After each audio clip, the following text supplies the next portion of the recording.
अस्सलाम वालेकुम ट्रेडर्स। उम्मीद करता हूँ सब लोग खैरियत से होंगे। इंतहाई इंपॉर्टेंट टॉपिक को डिस्कस करेंगे, ओवर ट्रेडिंग।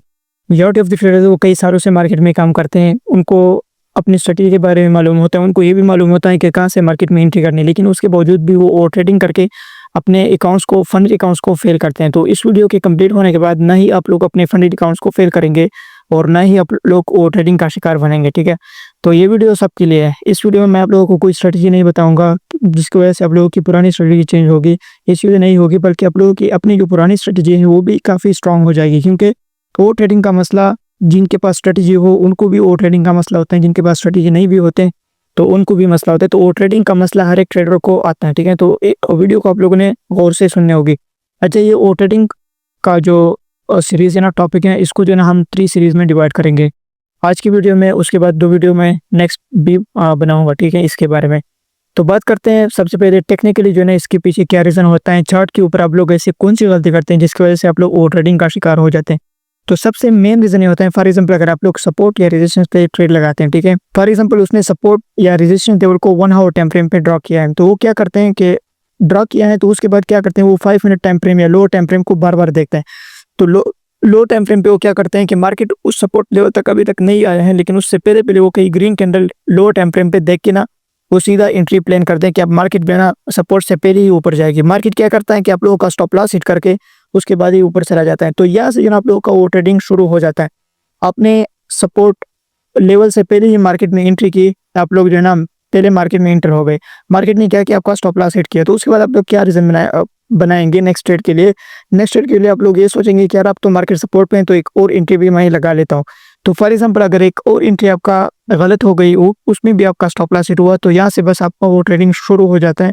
और कुछ लोग जो है ना वो साइकोलॉजिकली इतना स्ट्रांग नहीं होते, तो आप लोगों ने पहले गलती को अवॉइड करनी होगी, तो इंशाल्लाह आप लोगों का ओवर ट्रेडिंग नहीं होगी। जब आप लोग पहला ही ट्रेड जो है ना प्रॉपर डिसिप्लिन के साथ लगाएंगे, तो नेक्स्ट ट्रेड की ज़रूरत भी नहीं पड़ेगी आप लोगों को, ठीक है। तो इस चीज़ का आप लोगों ने ख्याल रखना होगा।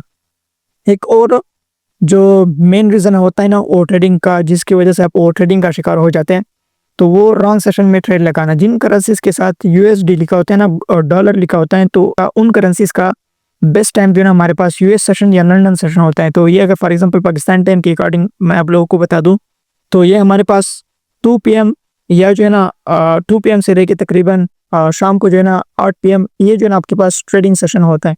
तो आप लोग क्या कर लिया करें, कुछ ट्रेडर्स क्या करते हैं कि वो जो है ना सुबह उठ के जो है ना एशियन सेशन में ट्रेड लगाते हैं गोल्ड वगैरह पे, और उन सेशन में जो है ना कोई भी प्रेडिक्शन नहीं होती, मार्केट जो है ना डेड होता है, वॉल्यूम होता नहीं, तो मार्केट आपके टेक्निक उसको रिस्पेक्ट नहीं देता और आप लोगों का कभी-कभी साइडवेज मार्केट हो जाता है। जितना आपका मार्केट साइडवे होगा, जितना जो है ना आप मार्केट में आपका ट्रेड ज़्यादा टाइम के लिए ओपन होगा, उतनी ही ज़्यादा आपकी साइकोलॉजी डिस्टर्ब होते हैं। तो आप लोगों ने कोशिश करनी होगी कि आपने एंट्री तब करनी होगी जब मार्केट में इंतहाई ज़्यादा वॉल्यूम हो, तो मार्केट जो है ना आप लोग ज़्यादा एक्सपोज नहीं होंगे, आपका ट्रेड ज़्यादा देर तक ओपन नहीं होगा। जब ज़्यादा देर तक ट्रेड ओपन नहीं होता तो आपकी साइकोलॉजी प्रोटेक्ट रहते हैं, ठीक है। तो आपने कोशिश करनी होगी कि आप लोगों ने या तो लंदन सेशन में या यूएस सेशन में ट्रेड लगाना। अगर लंदन सेशन में आपका एक स्टॉप लॉस हिट हुआ, तो आपने कोशिश करनी होगी कि आप नेक्स्ट ट्रेड जो है ना यूएस सेशन में लगाए। ये नहीं करना कि आप लोग लंदन सेशन में जो है ना एक एसएल हिट हुआ तो आप बार-बार जो है ना एंट्री कर रहे हो। तो इन चीज़ों का आप लोगों ने ख्याल रखना होगा। एक और गलती जो लोग करते हैं, तो ये हमारे पास ये होते हैं कि फॉर एग्जांपल आप लोग जो है ना लिक्विडिटी बेस पे ट्रेड लगाते हो, ठीक है। फॉर एग्जांपल एक सपोर्ट लेवल है या रेजिस्टेंस लेवल है हमारे पास, तो liquidity for example support level की मार्केट जो है ना सपोर्ट लेवल है, यहाँ से नीचे आया, लिक्विडिटी ले रहा है मार्केट।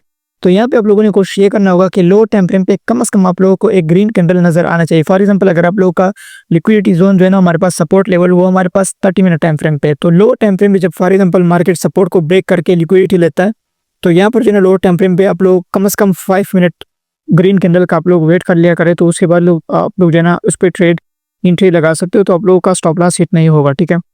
तो ये कुछ चीज़ें हैं जो मैं खुद भी फॉलो कर रहा हूँ कई सालों से, और यही वजह होता है कि मैं सिर्फ और सिर्फ प्योर डिसिप्लिन के साथ ट्रेड लेता हूँ और ट्रेडिंग वगैरह नहीं करता, ठीक है।